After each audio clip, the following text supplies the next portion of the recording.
ஃபீ அம்வாலிக்கும் அன்ஃபுசிக்கும், நீங்கள் உங்களுடைய பொருளாதாரத்தில் சோதிக்கப்படுவீர்கள். மூமின்களை பார்த்து அல்லாஹ் சொல்கிறான், மூமின்களே பொருளாதார ரீதியாக நீங்கள் சோதிக்கப்படுவீர்கள். வ அன்ஃபுசிக்கும், உயிர்கள் ரீதியாக நீங்கள் சோதிக்கப்படுவீர்கள். வல தஸ்மஉன்ன மினல்லதீன ஊத்துல் கிதாப மின் கப்லிக்கும், இதற்கு முன்பு உங்களுக்கு முன்பு வேதம் வழங்கப்பட்டவர்களின் புறத்தில் இருந்தும், வ மினல்லதீன அஷ்ரகு, இன்னும் இணை வைக்கக்கூடிய நபர்களின் புறத்தில் இருந்தும், அதன் கசீரா அதிகமான தொல்லைகளை நீங்கள் சந்திப்பீர்கள். சத்தியத்தை பிரச்சாரம் பண்ணும் பொழுது உங்களுக்கு பொருளாதார இழப்பு வரும். இவன் தான் தௌஹீத்காரன், இவன் தான் நஜாத்காரன் என்று சொல்லி, இவர் தான் இந்த கொள்கையை பிரச்சாரம் செய்கிறார் என்றெல்லாம் அடையாளப்படுத்தி இவர் கடையில பொருள் வாங்காதீங்க சொல்லுவாங்க. உங்களையே தாக்க முற்படுவார்கள். பொருளாதாரத்தில் உங்களுக்கு இழப்பு ஏற்படும். உங்களுக்கு கூட பல்வேறு அச்சுறுத்தல்கள் வரும். வேதம் வழங்கப்பட்டவர் உங்களை திட்டுவார்கள். அல்லாஹ்வுக்கு இணை கற்பிக்கக்கூடியவர்கள் ஏராளமான தொல்லைகளை உங்களுக்கு தருவார்கள்.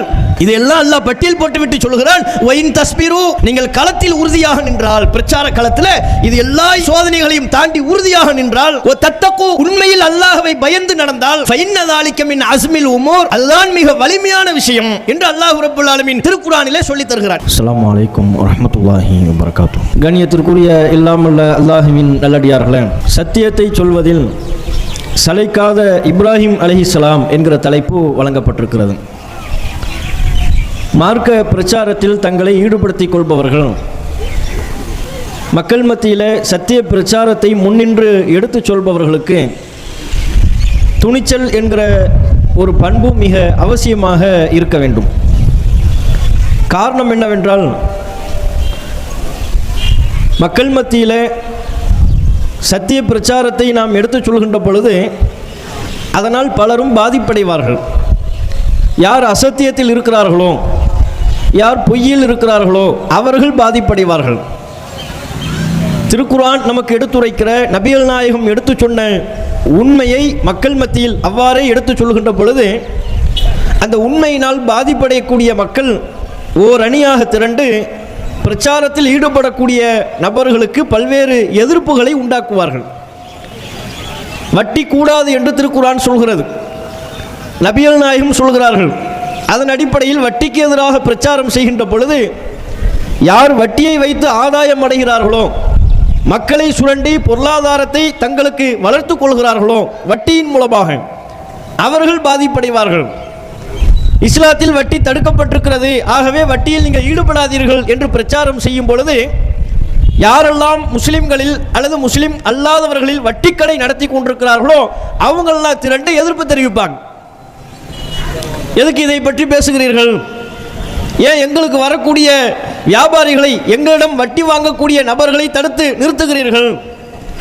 இதனால் எங்களுக்கு பாதிப்பு உண்டாகிறது என்று சொல்வார்கள். சினிமா கூடாது, இஸ்லாத்தில் ஆபாசம் கூடாது என்று பிரச்சாரம் செய்கின்ற பொழுது யாரெல்லாம் சினிமா தியேட்டர் கட்டி பொருளாதாரத்தை வளர்த்துக் கொள்கிறார்களோ அவர்கள் அதை தங்களுக்கு எதிரான பிரச்சாரமாக கருதுவார்கள். நம்ம வியாபாரத்தில் இவர்கள் மண்ணள்ளி போட பார்க்கிறார்கள். பல பேர் சினிமா தியேட்டருக்கு வந்து கொண்டிருக்கிறார்கள், அது மூலம் நாம் காசு பணம் பார்த்து கொண்டிருக்கிறோம், இவங்க இது கூடாது என்று சொல்லி நமக்கு வரக்கூடிய பொருளாதாரத்தை தடுத்து நிறுத்தி விடுவார்கள் என்று அவர்கள் அஞ்சி அதுக்கு எதிராக தங்களால் என்னென்ன செய்ய முடியுமோ அத்தனை எதிர்ப்புகளையும் வெளிப்படுத்துவார்கள். இதுபோலத்தான் இஸ்லாத்தின் பெயரால் பல அனாச்சாரங்கள் நடைபெறுகின்ற பொழுது தகடு, தட்டு, தாயத்து இதுவெல்லாம் இஸ்லாத்தில் இல்லை, இவைகள் கூடாது, இஸ்லாத்திற்கு விரோதமான காரியங்கள் என்று நாம் பிரச்சாரம் பண்ணோம்னா, இந்த தகடு, தட்டு, தாயத்தின் மூலம் யாரெல்லாம் பொருளாதாரத்தை ஈட்டி கொண்டிருக்கிறார்களோ, இவற்றை வைத்து மக்களை ஏமாற்றி பிழைப்பு நடத்தி கொண்டிருக்கிறார்களோ அவர்கள் தங்களுக்கு எதிரான பிரச்சாரமாக கருதுவார்கள். இத்தனை ஆண்டு காலம் மக்களை நம்ம ஏமாற்றி கொண்டிருந்தோம், தகடு தட்டு வியாபாரம் நல்லபடியாக போய்கொண்டிருந்தது, இப்போது மக்கள் மத்தியில் இவர்கள் விழிப்புணர்வு பிரச்சாரம் செய்து நம்முடைய வியாபாரத்தை ஓய்த்து விட்டார்கள். ஆகவே இந்த பிரச்சார களத்தில் நிற்கக்கூடியவர்களுக்கு எதிராக நாம் எதேனும் செய்ய வேண்டும் என்று சொல்லி தங்கள் எதிர்ப்புகளை தங்களால் சக்திக்குட்பட்டு, அவர்களின் அதிகாரம் என்னவோ, அவர்களின் ஆற்றல் என்னவோ, தங்களால் என்னென்ன பாதிப்புகளை எல்லாம் உண்டாக்க முடியுமோ அத்தனை பாதிப்புகளையும் பிரச்சாரத்தில் நிற்பவர்களுக்கு எதிராக உருவாக்குவார்கள். அப்படித்தான் ஆரம்ப காலகட்டங்களில் தமிழகத்தில் உள்ள முஸ்லிம்கள் பல்வேறு மார்க்கத்திற்கு எதிரான அனாச்சாரங்களில் மூழ்கி திளைத்த பொழுது அவற்றுக்கு எதிராகவெல்லாம் நாம் பிரச்சாரம் செய்தோம். ஒவ்வொரு ஊரிலும் உள்ள தௌஹீத் சகோதரர்கள் பிரச்சாரம் செய்தார்கள். அப்ப என்ன நடந்தது? மக்கள் மத்தியில் சீர்திருத்த பிரச்சாரத்தில் ஈடுபடுத்திக் கொள்ளக்கூடியவர்களுக்கு வரவேற்பு இருந்ததா? பல எதிர்ப்புகளை எதிர்கொள்ள வேண்டிய நிலைக்கு தள்ளப்பட்டார்கள், மிரட்டினார்கள், அச்சுறுத்தினார்கள். தர்கா கூடாது, தாயத்து கூடாது என்று நீங்கள் சொல்லிக் கொண்டிருந்தால், மதுஹபுகள் கூடாது, இமாம்களை பின்பற்றக்கூடாது, இப்படியெல்லாம் நீங்கள் பேசிக் கொண்டிருந்தால், நம்ம முன்னோர்கள் வழி வழியாக நமக்கு என்ன மார்க்கத்தை சொல்லி தந்தார்களோ அதுக்கு மாற்றமான பாதையில் நீங்கள் செல்வீர்களே ஆனால் உங்களை எல்லாம் ஊரை விட்டு விலக்கி வைத்து விடுவோம், ஊர் நீக்கம் பண்ணுவோம். உங்களில் யாருக்கும் திருமணம் நடைபெறுமையானால் அந்த திருமணத்தை நாங்கள் பதிவு புத்தகத்தில் தப்தரில் பதிவு செய்ய மாட்டோம். இந்த பிரச்சாரத்தில் ஈடுபடக்கூடிய உங்களில் யாரும் மரணித்து விட்டால் எங்க மையவாடியில் கபிஸ்தானில் உங்களை அடக்கம் பண்ண மாட்டோம். அடக்கம் பண்றது என்ன?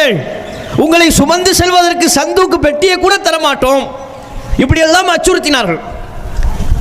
என்னென்ன வழிமுறைகளில் எதிர்ப்புகளை தெரிவிக்க முடியுமோ அத்தனை எதிர்ப்புகளையும் சந்திக்க வேண்டியது வரும். அப்படித்தான் தமிழகத்தில் பல எதிர்ப்புகளை சந்தித்து அவற்றையெல்லாம் தாண்டித்தான் இந்த தௌஹீத் கொள்கை மக்கள் மத்தியில் வளர்ந்து நிற்கிறது. அப்ப இங்க நாம் கவனிக்க வேண்டிய அம்சம் என்ன? சத்தியத்தை மக்கள் மத்தியில் எடுத்துரைக்கும் பொழுது ஏராளமான எதிர்ப்புகள் வரும், அச்சுறுத்தல்கள் வரும். சொந்த பந்தங்களை பகைப்பதற்கு முன் வருவார்கள். நம்முடைய குடும்ப உறுப்பினர்களை நமக்கு எதிரியாக எதிரணியில் நின்று கொண்டு நம்மை எதிர்ப்பார்கள். அப்ப பிரச்சார களத்தில் இருப்பவர்களுக்கு என்ன தேவை? இது போன்ற நேரங்களில் எந்த பின் விளைவுகளையும் பற்றி யோசிக்காம களத்தில் உறுதியாக நிற்கக்கூடிய துணிச்சல் சத்திய பிரச்சாரத்தில் ஈடுபடுவோருக்கு இருக்கணும். நான் எந்த விளைவையும் பொருட்படுத்த மாட்டேன். ஊர் மக்கள் எல்லாம் எதிர்ப்பு தெரிவிக்கிறார்களா? பொருட்படுத்த தயாரில்லை. சொந்த பந்தங்களை நம்ம எதிர்த்து நிற்கிறார்களா? கண்டுகொள்ள மாட்டேன். அச்சுறுத்துகிறார்களா? மிரட்டுகிறார்களா? ஊர் நீக்கம் செய்வோம் என்று மிரட்டுகிறார்களா? எதை பற்றியும் நான் கண்டுகொள்ள தயாரில்லை. எந்த விளைவாக இருந்தாலும் அவற்றை எதிர்கொண்டு சத்தியத்தை சளைக்காமல் நான் மக்கள் மத்தியில் எடுத்து சொல்வேன். இந்த உறுதிப்பாட்டை தான் நபி இப்ராஹிம் அலைஹிஸ்ஸலாம் அவருடைய வாழ்க்கை நமக்கு சொல்லித் தருகிறது. நீங்கள் எல்லா இறை தூதர்களின் வாழ்க்கையும் பாருங்கள். திருக்குர்ஆன் நமக்கு சொல்லித் தருகிறேன். நபி அல்லாஹ்வும் நமக்கு சொல்லித் தந்த அத்தனை இறை தூதர்களின் வாழ்க்கை வரலாற்றை நீங்கள் புரட்டி பார்த்தாலும் எல்லா இறை தூதர்களும் சத்தியத்தை மக்கள் மத்தியில் சொல்வதில் துணிச்சல் மிக்கவர்களாக இருந்திருக்கிறார்கள் என்கிற பேர் உண்மையை உங்களால் புரிந்து கொள்ள முடியும். இறை தூதர்கள் கோழையாக இருந்தவர்கள் இல்லை. இறை தூதர்கள் மக்கள் சக்தியை அடிப்படையாக கொண்டு பிரச்சாரம் செய்யவில்லை.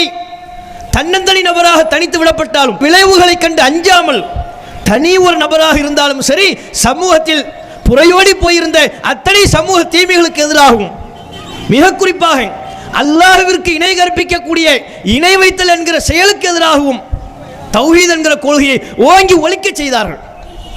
துணிவோடு பிரச்சாரம் பண்ணாங்க. இந்த துணிவு வேண்டும். அதைத்தான் அல்லாஹ் ரப்புல் ஆலமீன் பிரச்சார களத்தில் இருப்பவர்களுக்கு, மூமின்களுக்கு இந்த அறிவுரையை முன்வைக்கிறான். திருக்குர்ஆனில் அல்லாஹ் சொல்கிறான், ல துபலஉன்ன ஃபீ அம்வாலிக்கும் அன்ஃபுசிக்கும் வல தஸ்மஉன்ன மினல்லதீன ஊத்துல் கிதாப். நீங்கள் உங்களுடைய பொருளாதாரத்தில் சோதிக்கப்படுவீர்கள். மூமின்களை பார்த்து அல்லாஹ் சொல்கிறான், மூமின்களே பொருளாதார ரீதியாக நீங்கள் சோதிக்கப்படுவீர்கள். வ அன்ஃபுசிக்கும் உயிர்கள் ரீதியாக நீங்கள் சோதிக்கப்படுவீர்கள். வல தஸ்மஉன்ன மினல்லதீன ஊத்துல் கிதாப மின் கப்லிக்கும். இதற்கு முன்பு உங்களுக்கு முன்பு வேதம் வழங்கப்பட்டவர்களின் புறத்தில் இருந்தும், வ மினல்லதீன அஷ்ரகு இன்னும் இணை வைக்கக்கூடிய நபர்களின் புறத்தில் இருந்தும் அதன் கசீரா அதிகமான தொல்லைகளை நீங்கள் சந்திப்பீர்கள். சத்தியத்தை பிரச்சாரம் பண்ணும் பொழுது உங்களுக்கு பொருளாதார இழப்பு வரும். இவன் தான் தௌஹீத்காரன், இவன் தான் நஜாத்காரன் என்று சொல்லி இவர் தான் இந்த கொள்கையை பிரச்சாரம் செய்கிறார் என்றெல்லாம் அடையாளப்படுத்தி இவர் கடையில் பொருள் வாங்காதீங்க சொல்லுவாங்க. உங்களையே தாக்க முற்படுவார்கள். பொருளாதாரத்தில் உங்களுக்கு இழப்பு ஏற்படும். உங்களுக்கு கூட பல்வேறு அச்சுறுத்தல்கள் வரும். வேதம் வழங்கப்பட்டவர் உங்களை திட்டுவார்கள். அல்லாஹ்வுக்கு இணை கற்பிக்கக்கூடியவர்கள் ஏராளமான தொல்லைகளை உங்களுக்கு தருவார்கள். இதெல்லாம் அல்லாஹ் பட்டியல் போட்டுவிட்டு சொல்கிறான், வயின் தஸ்பிரு, நீங்கள் களத்தில் உறுதியாக நின்றால், பிரச்சார களத்தில் இது எல்லா சோதனைகளையும் தாண்டி உறுதியாக நின்றால், தத்தகு உண்மையில் அல்லாஹ்வை பயந்து நடந்தால், ஃபஇன்ன ஸாலிக மின் அஸ்மில் உமூர், அதுதான் மிக வலிமையான விஷயம் என்று அல்லாஹ் ரப்புல் ஆலமீன் திருக்குர்ஆனிலே சொல்லித் தருகிறார். நபி இப்ராஹிம் அலைஹிஸ்ஸலாத்து வஸ்ஸலாம் அவர்களை அல்லாஹ் ரப்புல் ஆலமீன் நபியல் நாயகத்தையே நீங்க இப்ராஹிமை பின்பற்றுங்க நல்லா சொன்னானே. சும்மா உஹைனா இலைக் அனித்தபி மில்லத்த இப்ராஹிம ஹனீஃபா, உண்மை வழியில் நின்ற அறவழியில் நின்ற இப்ராஹிமின் மார்க்கத்தை நபியே நீங்கள் பின்பற்றுங்கள், அவ்வாறு உமக்கு நாம் கட்டளையிடுகிறோம் என்று அல்லாஹ் சொன்னான். ரசூலுல்லாஹ்வுக்கு அல்லாஹ் உத்தரவு போடுறான், நபியே நீங்கள் இப்ராஹிமுடைய மார்க்கத்தை பின்பற்றுங்கள், அவருடைய வழிமுறையை நீங்களும் கடைபிடியுங்கள். ஏன்? அவர் உண்மை வழியில் நின்றார், சத்திய வழியில் நின்று கொண்டு மக்களை எதிர்கொண்டு பிரச்சாரம் செய்தார், இறைவனின் மார்க்கத்தை எடுத்துரைத்தார். அதனால இப்ராஹிமுடைய மார்க்கத்தை நீங்க அவருடைய வழிமுறையை பின்பற்றுங்கள் என்று அல்லாஹ் ரசூலுல்லாஹ்வுக்கு சொல்றான். காரணம் என்ன? இப்ராஹிம் அலைஹிஸ்ஸலாம் அவர்கள் அல்லாஹ்வுடைய அறிவுரைக்கு ஏற்ப எந்த விளைவையும் கண்டு அஞ்சாமல், எந்த பாதிப்புகளையும் கண்டுகொள்ளாமல் மக்களுக்கு சத்திய பிரச்சாரத்தை செய்தார். தம்முடைய தந்தையிடத்தில் சத்திய பிரச்சாரம் செய்தார். தந்தையே, ஏன் இந்த கற்சிலைகளை வணங்கி கொண்டிருக்கிறீர்கள் என்று தந்தையினுடைய அறியாமை அவருக்கு பிரச்சாரத்தின் மூலம் சுட்டிக்காட்டினார். அவர் கொண்டிருந்த அசத்தை கொலை அவருக்கு அம்பலப்படுத்தினார்.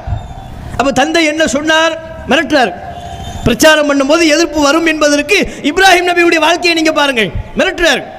ராகிபுன் அன்தன் ஆலிஹத்தியா இப்ராஹிம், இப்ராஹிமே, முன்னோர்களுடைய மார்க்கத்தை நீங்க விட்டுட்டு போக போறீங்களா? எங்களுடைய கடவுள்களை எல்லாம் நீங்கள் புறக்கணிக்கிறீர்களா? இது கடவுள் இல்லைன்னு சொல்றீங்களா? இப்படியே நீ சொல்லிக் கொண்டிருந்தால், இதிலிருந்து நீ விலகிக் கொள்ளவில்லை என்றால், இல்லம் தந்தஹி அர்ஜுமன்னக்க, இதிலிருந்து நீ விலகாவிட்டால் உன்னை நான் கல்லால் எறிந்து கொள்வேன், பாலையில் நான் ஏற்றி விடுவேன், கழுவில் ஏற்றுவேன், வீட்டை விட்டு துரத்துவேன் என்று ஏராளமான அச்சுறுத்தல்களை இப்ராஹிம் அலைஹிஸ்ஸலாம் அவர்களுடைய தந்தை இப்ராஹிமுக்கு சொன்னார். தகப்பனார்கிட்ட பிரச்சாரம் பண்றார். ஏன் இந்த சிலையை வணங்குறீங்க? இதுக்கு என்ன சக்தி இருக்கு? இதை நீங்க தான் உருவாக்குறீங்க. அவர் தந்தை தானே உருவாக்கினார். நீங்களே உருவாக்கி கொண்டு அதற்கு சக்தி இருப்பதாக சொன்னால் அது பொய் அல்லவா? இவையெல்லாம் கடவுள் இல்லை. வானம் பூமி எல்லாவற்றையும் படைத்த கடவுள் இறைவன் ஒருவன் இருக்கிறான், அந்த ஏகன் அல்லாஹ்வே வணங்குங்கள் என்று தந்தையிடத்தில் சொன்னார். தந்தை அவருடைய பிரச்சாரத்தை கேட்காம, அதை செவிமடுக்காமல், கட்டுப்படாம, இப்படி பிரச்சாரம் செய்கிறாயா, வீட்டை விட்டு வெளியே போட்டார். வீட்டில் உன்னை நான் வைத்துக் கொள்ள மாட்டேன், உன்னை கல்லால் எறிந்து கொள்வேன், விலகாவிட்டால். தந்தை அச்சுறுத்திய பொழுது பணிந்து போனாரா? பிரச்சாரத்தில் தன்னை சுருக்கி கொண்டாரா? தகப்பனாட்ட சொல்லி பார்ப்போம், கேட்டா ஓகே, இல்லைன்னு சொன்னா நம்ம கருத்திலிருந்து வாபஸ் வாங்கிடுவோம், பின் வாங்கிடுவோம் அப்படின்னு இருந்தாங்களா? தந்தை பல்வேறு விதமாக தன்னை மிரட்டிய பொழுதும் அதற்கெல்லாம் சளைக்காமல் தொடர்ந்து தம்முடைய தந்தைக்கு பிரச்சாரம் செய்தார். வீட்டை விட்டு விரட்டிய பொழுதும் தந்தையிடத்தில் சத்திய பிரச்சாரத்தை மேற்கொண்டார். தந்தையிடத்தில் மட்டுமா, ஊர் மக்களும் அதே சிலை வழிபாட்டில் தான் மூழ்கி இருந்தார்கள், அறியாமையில் இருந்தார்கள். ஊர் மக்களினுடைய அறியாமையை போக்கும் விதமாக அந்த மக்கள் மத்தியிலே போய் பிரச்சாரம் பண்ணார். எதுக்கு இந்த சிலையை போய் வணங்குறீங்க? இது பேசுமா? அந்த சிலையிட்ட போய் குழந்தையை தாங்கன்னு கேட்குறீங்க, சில இடத்துல போய் நோயினுடைய நீக்குமாறு கேட்கிறீர்கள், பல்வேறு கோரிக்கைகளை முன்வைக்கிறீர்கள். இந்த சிலைகள் உங்களுடைய கோரிக்கை கேட்குமா? இவை நீங்கள் சொல்லக்கூடிய கோரிக்கைகள் எல்லாம் கேட்டு பதில் சொல்லுமா? எந்த நன்மையும் தராத, தீமையும் தராத கற்சிலைகளையா நீங்கள் வணங்கி கொண்டிருப்பீர்கள் இப்படின்னு சொன்னார். ஊர் மக்கள் கேட்கல. இப்ராஹிம் அலைஹிஸ்ஸலாம் அவருடைய பிரச்சாரத்தை புரிந்து கொள்ளவில்லை.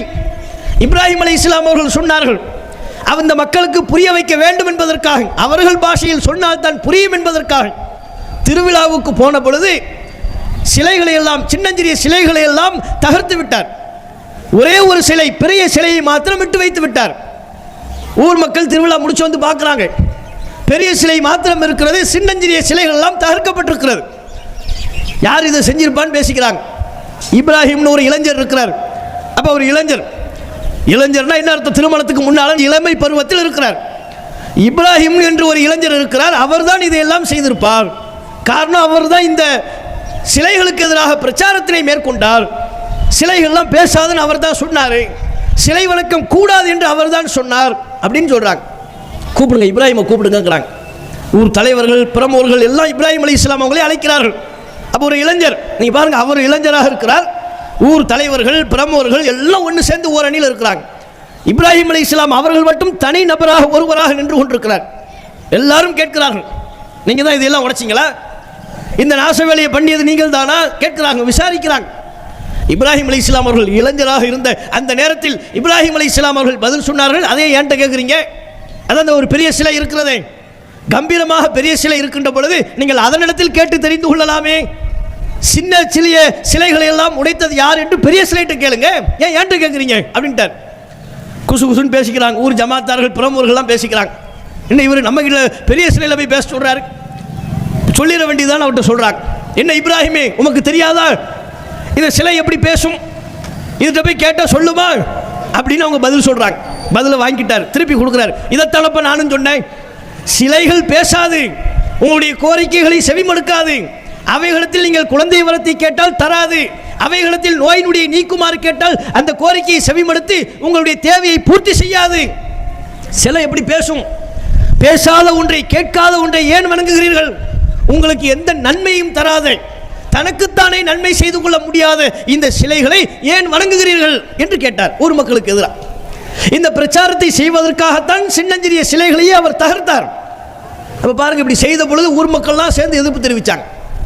இவரை விட்டு வைக்க கூடாது, நெருப்பை மூட்டுங்கள், அந்த நெருப்புக்குள்ள இவரை தூக்கி போடுவோம்னாங்க. அவ்வாறு செய்த போதிலும் கூட இப்ராஹிம் அலைஹிஸ்ஸலாம் அவர்கள் சளைக்காம சத்தியத்தை சொன்னார்கள். நீங்க நெருப்புல தூக்கி போட்டாலும் சரி, தனி நபருங்க, ஒரு இளைஞர், தந்தையினுடைய சப்போர்ட் இல்லை அவருக்கு, நண்பர்கள் என்று சொல்லிக் கொள்வதற்கு யாரும் இல்லை, உற்றார் உறவினர்களுடைய சப்போர்ட் இல்லை. யோசிச்சு பாருங்க, இந்த இவ்வளவு பெரிய ஒரு ஊர்ல எல்லா மக்களும் ஒரு வழிகட்டில் இருக்கிறார்கள், தர்கா வழிபாட்டில் மூழ்கி இருக்கிறாங்க, தகடு தாயத்தில் மூழ்கி இருக்கிறாங்க. நீங்க கற்பனை பண்ணுங்க, எல்லோரும். ஒரே ஒரு இளைஞர் மட்டும் அது கூடாது கூடாதுன்னு பிரச்சாரம் பண்றார். விட்டு வைப்போமா? அந்த இளைஞரை ஒட்டுமொத்த ஊர் மக்களும் சேர்ந்து, ஜமாத்தார்களும் சேர்ந்து கேள்விக்கு மேல கேள்வி துணிந்து பதில் சொன்ன. கற்பனை செய்து பார்த்தால் இப்ராஹிம் அலைஹிஸ்ஸலாம் அவருடைய துணிச்சல் அசாத்தியமானதல்லவா? ஒட்டுமொத்த ஊர் மக்களுக்கு எதிராகவும் ஒரு தனிநபராக நின்ற அவருடைய வீரம், அவருடைய துணிச்சல், அவருடைய தைரியம் நமக்கெல்லாம் உத்வேகம் தரக்கூடியதல்லவா? அது மாத்திரமில்லாம அந்த ஊர் மக்கள்லாம் சேர்ந்து நெருப்பை மூட்டுங்கள், இவரை எரித்து பொசுக்கி விடுவோம் என்று சொன்னால், அந்த கட்டத்தில் நாம நின்றிருந்ததால், நாம ஒரே ஒரு ஆளா இருந்திருந்தோம்னா பின்னால திரும்பி பார்ப்போம். இப்போ சமூகத்தில் நடக்கிற அநியாயத்தெல்லாம் போய் தட்டி கேட்கலாம்னு போனோம். நீங்க போகும்போது 20 பேரா போகும், பின்னால 19 பேர் நிற்கிறாங்க, கேட்போம்னு கேட்க ஆரம்பிச்சிருவோம். அந்த பக்கத்துலேருந்து ஒரு சத்தம் வருமா, திரும்பி பார்த்தா மிச்சமுள்ள 19 பேர் நிற்க மாட்டாங்க, நம்ம மட்டும் தான் நிற்கணும். அதுக்கப்புறம் என்ன, நமக்கே சுருதி குறைஞ்சி டவுன் ஆகி கையை கொடுத்து, எப்பா நீ பண்ணுறது பண்ணுப்பா, ஏதோ ஒரு பேச்சுக்கு கேட்டோம், அதுக்காக இப்படியா கோவப்படுறது, இப்படியா சத்தம் போடுறது, அதெல்லாம் ஒன்றும் இல்லை, நீங்கள் பண்ணுறது பண்ணிக்கிங்க எப்படின்னு கிளம்பிடுவோம். ஏன் பின்னால் ஒரு 19 பேர் நின்னாங்க, அவங்களை நம்பி நம்ம சத்தம் போட்டோம், ஒரு பிரச்சனை வந்த உடனே எல்லாம் கலந்து போய் விட்டார்களே, நினைப்போமா இல்லையா? மனிதர்கள் அப்படிப்பட்ட பலவீனத்தில் தானே இன்றைக்கு இருந்து கொண்டிருக்கிறார்கள். இப்ராஹிம் அலைஹிஸ்ஸலாம் இடத்துல அந்த பலவீனத்தை பார்க்க முடியுதா? சப்போர்ட்டுக்கு யாரும் இல்லை, தந்தையினுடைய சப்போர்ட் கூட இல்லைங்க. தந்தை சொல்லிவிட்டார், உன்னை கொல்லுவன்ட்டார். அப்ப அப்படிப்பட்ட மகன் நெருப்பிலிட்டு பொசுக்கப்படுகிறார் என்று சொன்னால் அந்த தந்தை வந்து நின்று கேட்பாரா? சரின்றுவாரு. அப்படிப்பட்ட நிலையிலையும் உறுதி குலையாம, சளைக்காம இப்ராஹிம் அலைஹிஸ்ஸலாம் அவர்கள் சொன்னார்கள், என்னுடைய இறைவன் எனக்கு போதுமானவன், அல்லாஹ் போதுமானவன். நீங்க அந்த நெருப்பை காட்டி பயமுறுத்தினா நான் அல்லாஹ் இல்லைன்னு சொல்லிவிடுவேனா? நெருப்பை காட்டி அச்சுறுத்தினால் நீங்கள் வணங்கக்கூடிய போலி தெய்வங்களால, கற்களுக்கு, சிலைகளுக்கு சக்தி இருக்குன்னு நான் சொல்லிடுவேனா? ஒருபோதும் சொல்ல மாட்டேன்னார். மிக தெளிவாக டிக்ளேர் பண்ணார், வலா அகாஃபு, நான் பயப்பட மாட்டேன், மா அஷ்ரக்தும், நீங்கள் எந்த இணை கற்பிக்கக்கூடிய காரியங்களை காட்டி எனக்கு பயமுறுத்துகிறீர்களோ அதுக்கு நான் பயப்பட மாட்டேன். பயம் காட்டினாங்க. எங்க சிலைக்கு எதிராக பேசுகிறேன், எங்க சிலைகள் உன்னை சும்மா விடாது, உனக்கு பாதிப்பை ஏற்படுத்திவிடும், நீ அவ்வாறு ஆகிவிடுவாய், இவ்வாறு ஆகிவிடுவாய். எப்படி ஆரம்ப காலகட்டத்தில் தௌஹீது பிரச்சாரத்தில் ஈடுபடக்கூடிய மக்களை அதுபோன்று சொல்லி பயமுறுத்தினார்களோ, இவங்க மகானு அவுளியான்னு சொல்லி கண்ட நபர்களெல்லாம் அவுளியாங்கிறது மகான்கிறது. உண்மையிலேயே ஒருவர் அவுளியாவாக மகானாக இருந்தால் கூட அல்லாஹ்விடத்தில் அவர் சிறப்பு பெறுவார், அல்லாஹ்விடத்தில் அதற்குரிய கூலியை பெறுவார். மறுமையில் உண்மையில் அவர் இறைநேசராக இருந்தால் மறுமையில் அவர் சொர்க்கத்துக்கு போவார். அதானங்க அதனுடைய பதில். அதை தாண்டி அவர் இறைநேசர் என்பதால் நமக்கும் அவருக்கும் என்ன சம்பந்தம் இருக்கு? நாம போய் அவர் சமாதிக்கு முன்பாக நின்று அவரிடத்தில் பிரார்த்தனை செய்ய வேண்டும் என்று நமக்கு குர்ஆனில் சொல்லப்பட்டிருக்கா? அவர் சமாதியை சுற்றி வர வேண்டும் என்று நமக்கு இருக்கிறதா? மார்க்கத்தில் இருக்குதா? அவருடைய சமாதிக்கு மேலே பச்சை போர்வை போர்த்த வேண்டும் என்று மார்க்கம் சொல்லுதா, அனுமதிக்குதா? அவர் சமாதிக்கு முன்பாக ஒரு குத்து விளக்கை ஏற்றி அதில் எண்ணெயை ஊற்றி அந்த எண்ணெயை தொட்டு கழுத்தில் தேய்க்கணும்னு மார்க்கம் சொல்லுதா? இதுவெல்லாம் தானே தமிழகத்தில் ஒரு காலத்தில் மார்க்கம் என்கிற பேரில் நடைபெற்றது, இன்றைக்கும் நடைபெற்றுக் கொண்டிருக்கிறது. நாகூர் தர்காவில் இந்த அநியாயம் தான் நடக்குது, பொட்டல்புதூர் தர்காவில் இந்த அநியாயம் தான் நடக்குது. மகான அவுலியா என்று சொல்லி அங்கே ஒரு சமாதியை எழுப்பி உண்மையிலே உள்ளுக்குள்ள ஆள் அடக்கம் செய்யப்பட்டிருக்கிறார், அது கூட தெரியாது. ஏன் பொட்டல்புதூரில் யானைக்கெல்லாம் தர்கா இருக்கு, யானை அடக்கம் பண்ணி வச்சிருக்கிறாங்க. கேரளா சைடில் போனோம்னா குரங்குக்கு தர்கா. மார்க்கத்தை கடைபிடிக்காதவர்களெல்லாம் மகான்கிறது. பீடி மஸ்தான் அவுலியா, அவருக்கு உண்டியல்ல பீடியை போடணுமா. இப்ப இருந்திருந்தாருன்னா அவர் சிகரெட் கேட்பார், பீடி கேட்க மாட்டார். சிகரெட் தான். என்னப்பா நீ எந்த காலத்துல நிக்கிற, எதை கொண்டு போய் இப்ப வந்து போட்டுக்கிட்டு இருக்கிற, போட வேண்டியது போடு. சிகரெட்டை தாண்டி கூலிப்பு கேட்டாலும் கேட்பார். என்னப்பா நீ எவ்வளவு போதை பொருட்கள்லாம் இருக்கு, அதை தருவியா, பீடியை கொண்டு வந்து தரேன்னு கேட்பார் ஒரு பேச்சுக்கு. அப்ப இதுல அவளுடைய பீடி குடிக்கிறவர் அவளியா வரப்பார. சாதாரண அறிவை கொண்டு யோசிச்சு பார்த்தாலே, இதுக்கு மார்க்க அறிவு இருக்கணுங்கிற அவசியம்லாம் இல்லைங்க. சாதாரண அறிவை கொண்டு யோசித்து பார்த்தாலே பீடி குடிப்பவர் இறைவனின் நேசராக இருக்க இயலாது. சிகரெட் குடிப்பவர் இறைவனின் நேசராக இருக்க முடியாது. ஒரு யானையும் குரங்கும் அவைகள்கிட்ட அல்லாஹ்வுடைய நேசர் என்று சொல்லிக்கொண்டு பிரார்த்தனை செய்ய முடியுமா? வாய்ப்பில்லை.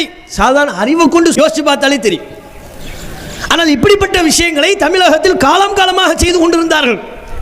இன்றைக்கும் பலர் அறியாமையின் காரணத்தினால் செய்து கொண்டிருக்கிறார்கள். லூசாவத்தை சுத்திக்கிட்டு இருப்பான் ஊர்ல, ஒரு வருஷமா சுத்திக்கிட்டு இருந்தான்னா அவன் மூத்தா போனதுக்கு அப்புறம் அவனை ஒரு இடத்துல அடக்கம் பண்ணி, புறம்போக்கு இடத்துல அடக்கம் பண்ணி, அங்க ஒரு தர்காவை கட்டி அந்த லூசுக்கு ஒரு தர்கா நடந்தது. நம்ம கற்பனையில சொல்லலை. குளிக்காம ஒரு ஊர்ல ஒருத்தன் சுத்திக்கிட்டு இருந்தாங்க, சடப்பக்கீர் அவுலியா. பேரை என்ன? சடப்பக்கீர் அவுலியா. அப்படின்னா என்ன? வருஷ கணக்கில் குளிக்கல, தலை முடியல சடையாயிருச்சு. சடையாயிரும்ல, முடியை வந்து சீப்பு விட்டு சீவுனா 10 சீப்பு பத்தாது, அந்த அளவுக்கு சடையாகி விட்டது. சடப்பக்கீர் அவுலியா. அவன் மூத்தா போனதுக்கு அப்புறம் அவன் சமாதி அவனுக்கு அடக்கம் பண்ணி அங்க ஒரு பச்சை போர்வையை போத்தி அவன் பிரார்த்தனை செய்யறாங்க. எப்படி அது குளிக்காதவன்? இஸ்லாத்துல தூய்மை என்பது எவ்வளவு வலியுறுத்தப்பட்டிருக்கிறது. நபிகள் நாயகம் ஸல்லல்லாஹு அலைஹி வஸல்லம் அவங்க தூய்மை குறித்து நமக்கு எவ்வளவு சொன்னாங்க. அத்தஹூரு ஷத்ருல் ஈமான், தூய்மை என்பது இஸ்லாத்தில் ஒரு அங்கம். ஈமானில் இறை நம்பிக்கையில் மிக பெரும் பகுதி தூய்மை. இந்த அளவுக்கு நபிகள் நாயகம் ஸல்லல்லாஹு அலைஹி வஸல்லம் அவங்க தூய்மை குறித்து நமக்கு வலியுறுத்தி சொல்லி இருக்கும் பொழுது, குளிக்காம கொள்ளாம சடப்பக்கிறா தெரிஞ்சவன், தூய்மையே இல்ல அவன்கிட்ட, வருஷ கணக்கில் குளிக்காட்டினா தலைமுடி அப்படி ஆகும், அவன் அவுலியான்னு சொல்றாங்க. கேட்டார்கள், கேட்டுக்கொண்டும் இருக்கிறார்கள். இது எந்த அளவிற்கு ஒரு